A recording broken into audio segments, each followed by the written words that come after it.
ಏನು ಮಾಡೋದು ನಿರ್ಮಲಾ, ಮೊದಲು ನೀನು ಹುಷಾರಾಗು. ಈ ಟೈಮಲ್ಲಿ ನಾನಲ್ಲಿ ಇರಬೇಕಾಗಿತ್ತು. ನಮ್ಮ ಕಷ್ಟ ಎಷ್ಟಿದೆ ಅಂತ ನಿನಗೂ ಗೊತ್ತು ತಾನೇ. ಜಾಸ್ತಿ ತಲೆ ಕೆಡಿಸ್ಕೋಬೇಡ. ಈ ಕಷ್ಟ ಏನು ಶಾಶ್ವತವಾಗಿರಲ್ಲ. ನೀನು ಬೇಗ ಹುಷಾರಾಗ್ತೀಯ. ಇವತ್ತೊಂದಿನ ಊಟ ಮಾಡಿಲ್ಲ ಅಂದರೆ ನಾನು ಸಾಯಲ್ಲ ಕಣೆ. ಆ ದೇವರು ಹೊಟ್ಟೆ ತುಂಬ್ಸಕ್ಕೆ ಅಂತ ನೀರಾದರೂ ಕೊಟ್ಟಿದ್ದಾನೆ. ಅಷ್ಟು ಸಾಕು ನನಗೆ. ನೋಡು, ನೀನು ಗಂಜಿ ಕುಡಿದು ಮಾತ್ರೆ ತಗೋ. ನಾನು ಸಾಯಂಕಾಲ ಬೇಗ ಬಂದ್ಬಿಡ್ತೀನಿ, ಸರಿನಾ? ಅಣ್ಣ, ನೀವು ಊಟ ಮಾಡಿಲ್ವಾ?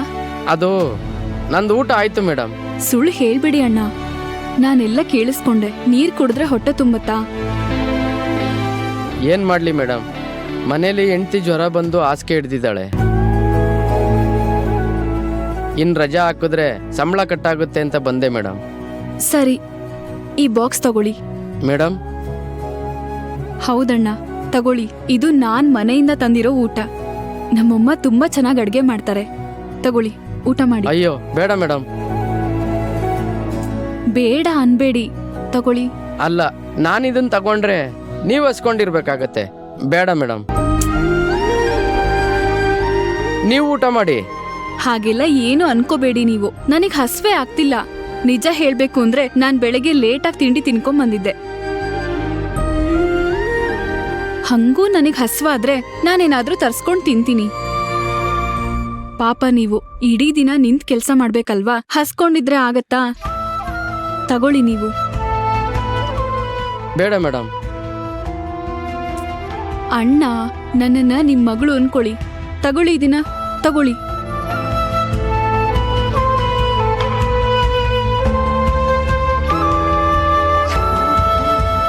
Thank you madam. ಇಲ್ಲಿ ನಮ್ಮನ್ನ ಮಾತಾಡ್ಸೋರೇ ಇಲ್ಲ.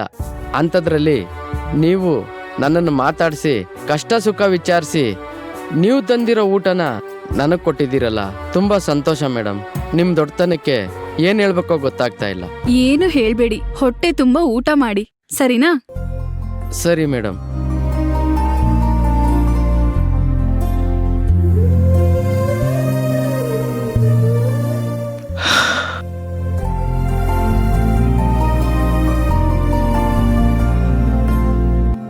ನೋಡಿದ್ಯಾ ಚಂದ್ರಣ್ಣ ಆ ಮಗುನ? ನಾನು ಊಟ ಮಾಡಿಲ್ಲ ಅಂದಿದ್ಕೆ ತಾನ್ ತಂದಿರೋ ಊಟನೇ ನನಗೆ ಕೊಟ್ಬಿಟ್ಲು. ಯಾರೆತ್ ಮಗಳೋ ಏನೋ ಗೊತ್ತಿಲ್ಲ ಕಣಯ್ಯ, ಬೇರೆಯವ್ರ ನೋವಿಗೆ ಸ್ಪಂದಿಸ್ತಾಳಲ್ಲ. ಎಂಥ ದೊಡ್ಡ ಮನ್ಸು ಅವಳ್ದು. ಈ ಹುಡುಗಿ ತುಂಬ ಎತ್ತರಕ್ಕೆ ಬೆಳೀತಾಳೆ. ದೇವ್ರ ಆಶೀರ್ವಾದ ಇವಳ ಮೇಲೆ ಇದ್ದೇ ಇರುತ್ತೆ.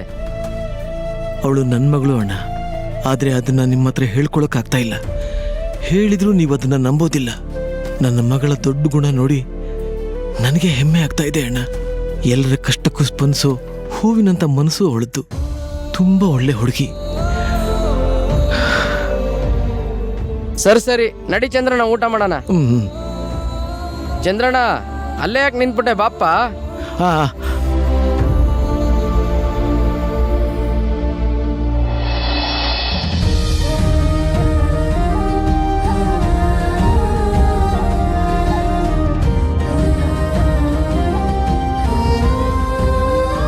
ಮಾವಯ್ಯ, ಎಷ್ಟು ಒಳ್ಳೆ ಪುಣ್ಯದ ಕೆಲ್ಸನ ಆ ದೇವ್ರು ನಮ್ ಕೈಲಿ ಮಾಡಿಸ್ತಾ ಇದ್ದಾನಲ್ವಾ? ಹೌದು, ಮತ್ತೆ ಯಾವ ಕೆಲ್ಸನ ನಮ್ಮ ಕೈಯಲ್ಲಿ ಆಗ್ಬೇಕು ಅಂತಿರುತ್ತೋ ಅದು ಯಾವ ರೀತಿಲಾದ್ರೂ ಆ ಭಗವಂತ ನಮ್ಮ ಕೈಲಿ ಮಾಡಿಸ್ತಾನೆ. ಆವಾಗೆಲ್ಲ ನಾವು ಸಾವಿರಾರು ಜನಕ್ಕೆ ಅನುದಾನ ಮಾಡ್ತಾ ಇದ್ವಿ, ಅದೇ ಕೆಲಸ ಮಾಡ್ತಾ ಇದ್ವಿ. ಆದ್ರೆ ಅದೇ ಈಗ ನಮ್ಮ ಜೀವನಕ್ಕೆ ಆಧಾರ ಆಗಿದೆ. ಹೌದು ಮಾವಯ್ಯ, ಈ ಜವಾಬ್ದಾರಿ ನಿಭಾಯಿಸೋದಕ್ಕಾಗುತ್ತೋ ಇಲ್ವೋ ಅನ್ಕೊಂಡಿದ್ದೆ. ಆದ್ರೆ ಈಗ ಕಷ್ಟ ಅಂತ ಅನ್ನಿಸ್ತಾ ಇಲ್ಲ ನಂಗೆ. ತಗೋಪ್ಪ, ಇಷ್ಟಪಟ್ಟು ಕೆಲಸ ಮಾಡಿದ್ರೆ ಯಾವುದು ಕಷ್ಟನೂ ಅನ್ಸಲ್ಲ, ಯಾವುದು ಶ್ರಮ ಅಂತಾನೂ ಅನ್ಸಲ್ಲ. ಅದೇ ಮನುಷ್ಯನ ಗುಣ.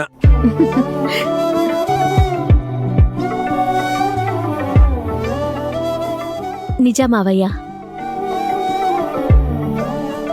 ನೋಡು ಸೊಸೆಮ್ಮ, ನೀನ್ ಮಾಡಿದ ಪ್ರಸಾದನ ಹೇಗ್ ಹೊಗಳ್ಕೊಂಡು ತಿಂತಾ ಇದ್ದಾರೆ. ನಾನ್ ಮಾಡ್ದಾಗ ಇದು ಬರೀ ಅಡಿಗೆ ಆಗಿತ್ತು ಮಾವಯ್ಯ. ಯಾವಾಗ ದೇವ್ರಿಗೆ ನೈವೇದ್ಯ ಮಾಡಿದ್ರೋ ಆಗ ಪ್ರಸಾದ ಆಗಿ ಬದಲಾಯ್ತು. ಅದಕ್ಕೆ ಇದ್ರ ರುಚಿ ಜಾಸ್ತಿ ಆಗಿದೆ. ನೀನ್ ಬಿಡಮ್ಮ, ಯಾವುದಕ್ಕೂ ಹೊಗಳಿಕೆಯನ್ನು ಹತ್ರನೂ ಸೇರಿಸ್ಕೊಳ್ಳಲ್ಲ. ಸರಿ ಸರಿ ಮಾವಯ್ಯ, ನೀವು ಪ್ರಸಾದ ತಗೊಳ್ಳಿ. ನೀನು? ಪ್ರಸಾದ ಚೆನ್ನಾಗಿತ್ತು. ಎಲ್ರಿಗೂ ಇಷ್ಟ ಆಯ್ತು ಅಂತ ಅವ್ರಿಗೊಂದು ಫೋನ್ ಮಾಡಿ ಹೇಳ್ಬಿಟ್ಟು ಬರ್ತೀನಿ, ಆಮೇಲೆ ತಗೋತೀನಿ. ಫೋನ್ ಕೊಡಿ. ತಗೊಮ್ಮ.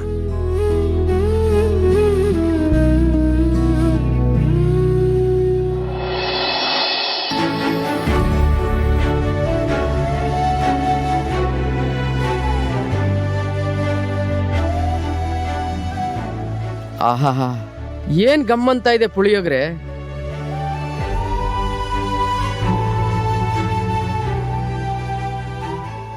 ಏನ್ ಟೇಸ್ಟು, ಏನ್ ಅದ್ಭುತವಾಗಿದೆ ಪುಳಿಯೋಗ್ರೆ. ಸರಿ, ನಿಂದೇನ್ ನೋಡೋಣ ತೆಗಿ.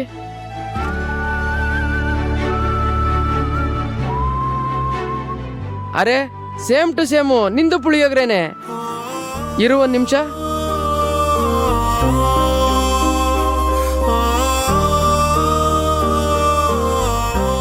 ಟೇಸ್ಟು ಒಂದೇ ತರ ಇದೆ.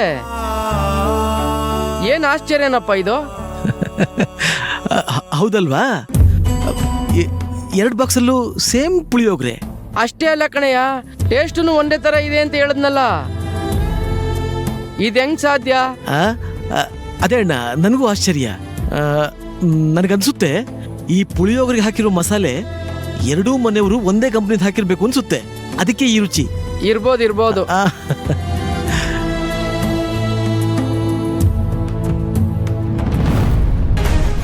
ಇಡೀ ದಿನ ನಿಂತ್ ಕೆಲ್ಸ ಮಾಡ್ಬೇಕಲ್ವಾ, ಹಸ್ಕೊಂಡಿದ್ರೆ ಆಗತ್ತಾ? ನನ್ನನ್ನ ನಿಮ್ ಮಗಳು ಅನ್ಕೊಳ್ಳಿ. ತಗೊಳ್ಳಿ ದಿನ ತಗೊಳ್ಳಿ. ಗೌರಿ ತನ್ನ ಊಟನ ಇವ್ರಿಗೆ ಕೊಟ್ಬಿಟ್ಲು ಪಾಪ. ಈಗ ಅವಳು ಏನು ಊಟ ಮಾಡ್ತಾಳೆ? ಹಸ್ಕೊಂಡಿದ್ದಾಳೋ ಏನೋ.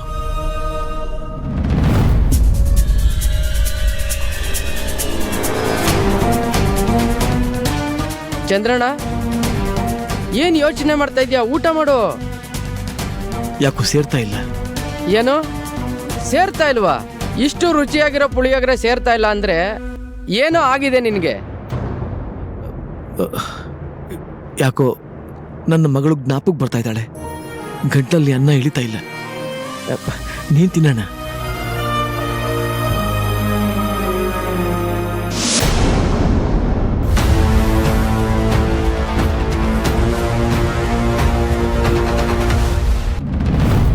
ಗಂಗೆ,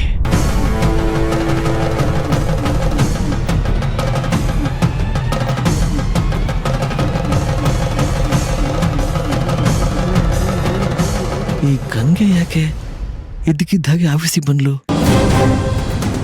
ಕೈಯಲ್ಲಿ ಕ್ಯಾರಿಯರ್ ಇದೆ ಅಂದಮೇಲೆ ಊಟ ತಂದಿರ್ಬೇಕು ಅವಳು. ಅಕ್ಕ ಅಕ್ಕ ಎಲ್ಲಿ ಹೋದ್ಲು?